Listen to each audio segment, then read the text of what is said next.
Pemirsa, perdagangan saham di Bursa Efek Indonesia baru saja ditutup. Kita akan membahasnya bersama Samuel Sekuritas. IHSG rebound ditutup menguat ke level 6.920. Pemirsa, untuk membahas prospek IHSG dan sektor komoditas, kita sudah bersama dengan Surya Dharma, Head of Research Samuel Sekuritas. Selamat sore Pak Surya. Selamat sore Juwita. Ya, kalau kita lihat pada sore hari ini IHSG rebound signifikan setelah melemah di awal perdagangan tadi. Bagaimana Anda melihat perdagangan hari ini dibandingkan kemarin? Market kita ini kan memang menarik ya, karena pada saat bursa-bursa di luar itu turun, kita itu kan beberapa hari malah naik gitu ya, karena harga komoditas yang meningkat gitu ya. Jadi dianggapnya Indonesia itu kan cukup bagus ya. Tapi pada saat komoditas ini kemudian terjadi sedikit pelemahan walaupun harga masih tinggi, nah Indonesia itu mungkin tadi efeknya agak negatif juga, khususnya untuk saham-saham komoditas yang belakangan ini kan naiknya cukup tinggi ya.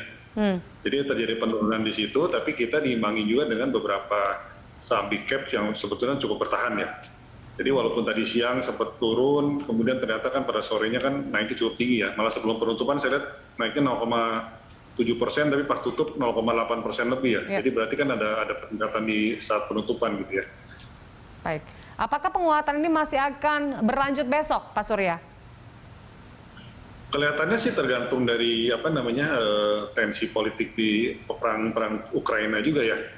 Sebetulnya arahnya kemana sih, masih lama apa enggak gitu kan? Karena kan itu sangat berpengaruh juga terhadap komunitas yang sampai seperti kita ketahui kan harga nikel itu, perdagangan nikel di LME itu sampai disuspend kan, itu kan sesuatu yang saya belum pernah dengar gitu sebelumnya ya. Ada harga komoditas sampai disuspend gitu ya. Jadi itu kan yang memperlihatkan bahwa terjadi kenaikan harga komoditas yang irasional juga sebetulnya ya, kenaikannya terlalu tinggi gitu ya. Jadi harapan saya sih dengan adanya beberapa tensi yang mulai agak turun sedikit ya, karena saya dengar Presiden Ukraina Zelensky juga ada menyetujui misalnya untuk tidak masuk NATO gitu ya. Kemudian juga beberapa negara OPEC Plus juga berencana meningkatkan produksinya kan sekitar 400.000 barrel per hari gitu ya. Jadi itu juga mungkin diharapkan bisa menekan harga minyak juga yang sangat tinggi saat ini gitu ya. Jadi itu beberapa hal yang mungkin yang akan berpengaruh terhadap pasar ya.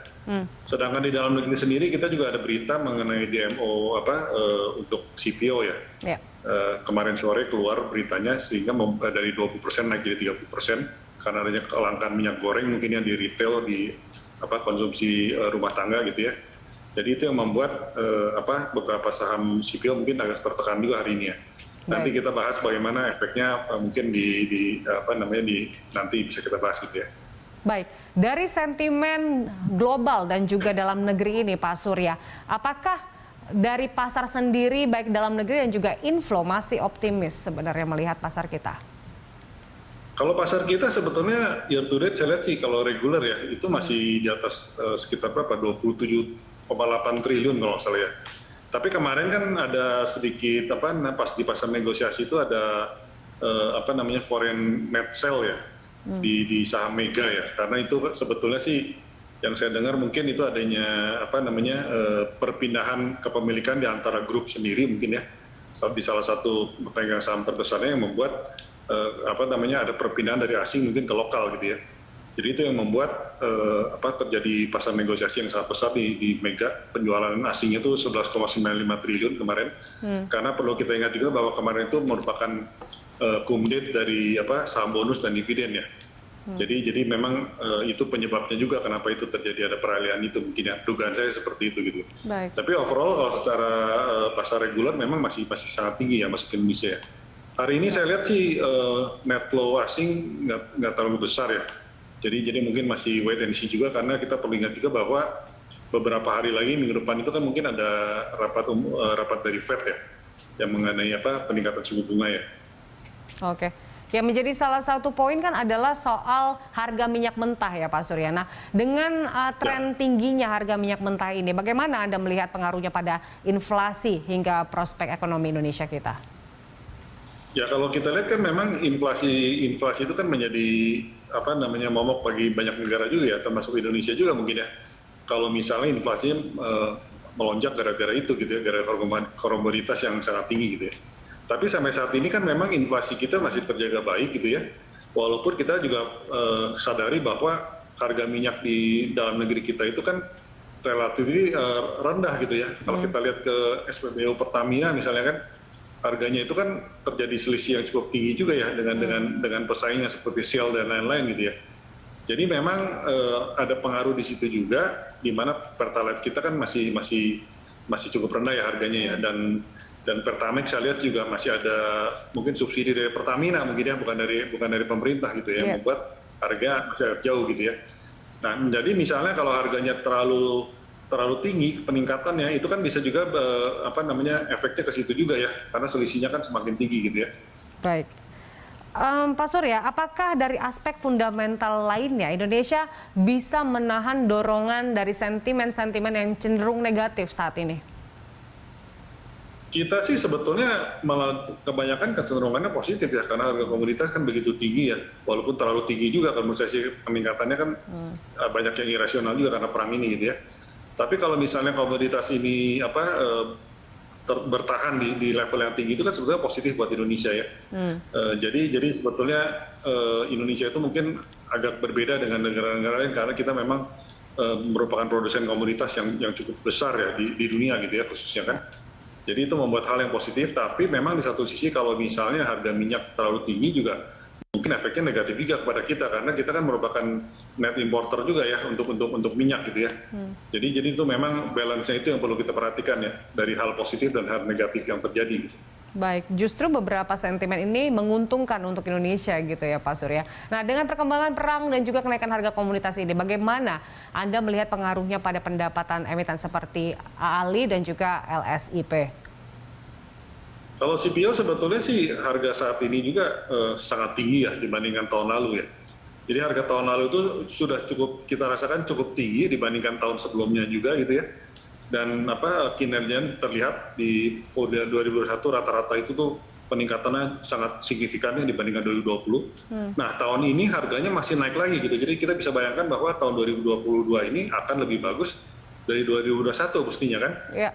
Nah, sedangkan harga sahamnya sebetulnya kalau dilihat itu masih khususnya yang saham-saham lama seperti Bandung Sumatera dan Astra Glorestar itu kan masih tertinggal ya. Kalau saya lihat dengan harga high dari 3 year high-nya aja masih di bawah gitu, padahal kan kinerjanya jauh di atas itu gitu ya. Jadi memang agak ketinggalan ya saham CPO ini dibandingkan saham-saham komoditas lainnya termasuk batu bara gitu ya.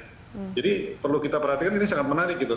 Nah, kalau kita bilang misalnya ada DMO 30%, tadi analis kami sempat menghitung-hitung juga bahwa itu efeknya sebetulnya kan mungkin ada sekitar 4%-an ya, 4-5% ya, efeknya dari 20% ke 30% ya. Karena kan harga yang dipatok oleh pemerintah itu kan di 9.300 per kilogram gitu ya untuk CPO, tapi di market di dunia itu kan harganya yang tinggi, itu mungkin sekitar di atas 17.000 gitu ya, seperti di atas 18.000 juga gitu. Jadi kalau misal 30%-nya di perhitungan di 9.300, berarti kan harganya kan nggak 17.000 lagi, mungkin sekitar 14.000, 15.000 gitu ya. Baik. Jadi mungkin efeknya di situ, tapi kalau kita bandingkan dengan tahun lalu yang mungkin levelnya hanya sekitar 10.000, itu masih terjadi peningkatan yang signifikan gitu untuk harganya. Jadi harusnya sih tahun ini akan tetap positif untuk CPO ya. Baik, dan mungkin ada beberapa emiten dari CPO yang akan masih menjadi rekomendasi untuk besok. Pemirsa, bahasan terkait dengan emiten apa saja yang masih akan menarik, kami akan lanjutkan usai jeda. Tetaplah di Closing Market.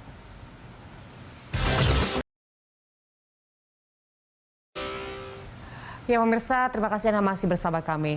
Dan kita masih lanjutkan dialog kita masih bersama dengan Pak Surya Dharma, Head of Research Samuel Sekuritas Indonesia. Pak Surya, tadi Anda sempat menyampaikan bahwa sejumlah dampak kebijakan DMO dan bagaimana pengaruhnya pada pendapatan emiten CPO tahun ini, Pak Surya. Ya harusnya dengan walaupun terjadinya DMO itu, tapi mengingat harga dari harga dari pasar dunia itu masih sangat tinggi saat ini ya. Jadi secara kalau kita hitung-hitung 70%-nya masih harga pasar dunia gitu ya. Jadi sebetulnya secara rata-rata kenaikannya masih jauh dibandingkan tahun lalu gitu ya. Dan tahun lalu itu mungkin sekitar 10.000 aja gitu ya. Per kilogram rupiah gitu ya. Nah, jadi kalau misalnya kita lihat harga sahamnya sekarang, kita bandingkan dengan katakanlah 3 year high-nya ya, untuk Lonsum misalnya kan sekitar 1.400-an kalau saya, Astra Glorestar itu kan 14.000 lebih gitu ya selama tahun terakhir gitu. Dengan level saat ini yang kita perkirakan harusnya kan tahun ini bakalan lebih bagus dibandingkan tahun lalu kinerjanya. Jadi harganya agak ketinggalan menurut saya. Jadi potensi untuk naik sebetulnya kan masih sangat tinggi ya untuk CPO ini. Gitu. Jadi itu menarik untuk diperhatikan ya. Termasuk juga beberapa saham CPO yang mungkin lebih muda umurnya ya, umur tanamannya seperti TAPG atau DSNG itu juga saya pikir juga menarik ya saat ini ya. Baik. Nah, untuk masuk pada esok hari melalui sektor ini dan saham CPO tepatnya apa saja yang Anda rekomendasikan, Pak Surya? Ya, semuanya saham-saham tadi yang disebutkan saya sih rekomendasi untuk buy ya. Karena apalagi kalau hari ini kan terjadi penurunan kan cukup besar juga ya, sekitar 3-4% kan. Jadi levelnya semakin menarik sebetulnya karena perkiraan saya kan kinerjanya tahun ini tuh bakalan bagus lah. Setidaknya untuk kuartal pertama udah pasti bagus gitu ya. Jadi itu level yang menarik kalau kita bandingkan dengan historisnya mereka pun sebetulnya harga ini terlalu rendah ya menurut saya sih ya. Kenapa ini belakangan ini CPO ini sempat menjadi tertekan harganya itu kan salah satunya gara-gara mungkin isu mengenai ESG ya. Ya, tapi kan kita tidak bisa mengabaikan bahwa kinerjanya itu sangat bagus ya tahun ini ya. Jadi mungkin itu bisa kita pertimbangkan ya hal-hal tersebut gitu. Baik. Nah, selain daripada sektor energi, Pak Surya, sektor alternatif lainnya yang masih menjadi rekomendasi dari Samuel Sekuritas apa saja? Salah satu mungkin perbankan ya. Perbankan ini kenapa saya cukup suka? Karena terjadinya pemulihan ekonomi ya. Pemulihan ekonomi itu berarti kan perbaikan kinerja dari nasabah-nasabah dari perbankan yang membuat kinerja di perbankan itu menjadi bagus juga ya. Jadi kalau kita lihat misalnya kredit sudah mulai tumbuh 5,8% sekarang ya. Dan saya mungkin tahun ini bisa di atas 8% gitu ya.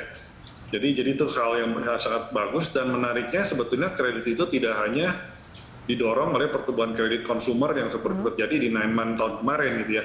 Tapi kredit konsumer maksudnya yang tahun lalu yang banyak selama 9 month itu tumbuhnya tinggi gitu ya.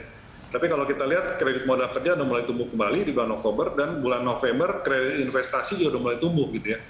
Jadi itu suatu hal yang menarik saya pikir yang membuat kinerja bank-bank khususnya bank-bank besar ya di full year 2021 itu ternyata di atas ekspektasi saya semua gitu. Jadi memang pemulihan ini sudah terjadi. Mudah-mudahan sih tidak terjadi efek negatif ya dari perang dan misalnya dan yang lain-lainnya gitu ya. Oke. Masih dari bank yang big cap ya, Pak Surya. Apa saja rekomendasi Anda? Salah satunya kalau valuasi mungkin yang menarik menurut saya sih BTN ya. BTN menarik dan besok ada kum dividen ya. Kemudian BRI juga menarik dengan level sekarang karena mereka juga Pegadaian PNM kan sudah fully consolidated ya tahun ini ya. Dan agronya juga mungkin udah mulai berjalan ya tahun ini ya. Jadi mungkin itu yang paling menarik di situ. Nah, terus juga mungkin kalau di luar perbankan saya pikir sih komoditas juga masih menarik ya selain CPO tadi mungkin juga di nikel gitu seperti aneka tambang atau Harum atau Inco juga masih cukup menarik ya. Tapi kita tunggu terjadi penurunan dulu lah karena beberapa hari ini kan kenaikannya kan sangat tajam gitu ya. Itu juga mungkin menarik atau saham-saham yang berhubungan dengan telekomunikasi seperti Telkom juga kan itu cukup defensif juga ya. Itu juga mungkin bisa kita perhatikan juga gitu. Baik. Nah mungkin ada juga satu sektor yang banyak sekali orang mulai melirik juga karena komoditas yang begitu tinggi mungkin sektor properti ya. Sektor properti ini kan beberapa tahun yang lalu kan sempat terjadi kenaikan karena komoditi booming membuat banyak sekali orang-orang kaya dari luar Pulau Jawa yang masuk membeli properti di Jawa gitu ya, yang membuat harga properti menjadi booming waktu itu ya. Baik. Nah, apakah itu akan terjadi lagi apa enggak? Itu mungkin kita bisa lihat ya saat ini gitu. Baik, masih banyak pilihan untuk para investor untuk bisa masuk ke perdagangan esok hari. Pak Surya, terima kasih telah bergabung bersama kami pada sore hari ini. Sehat selalu, Pak Surya. Sehat selalu. Ya, itu dia pemirsa perbincangan dengan Head of Research Samuel Sekuritas Indonesia, Surya Dharma. Pemirsa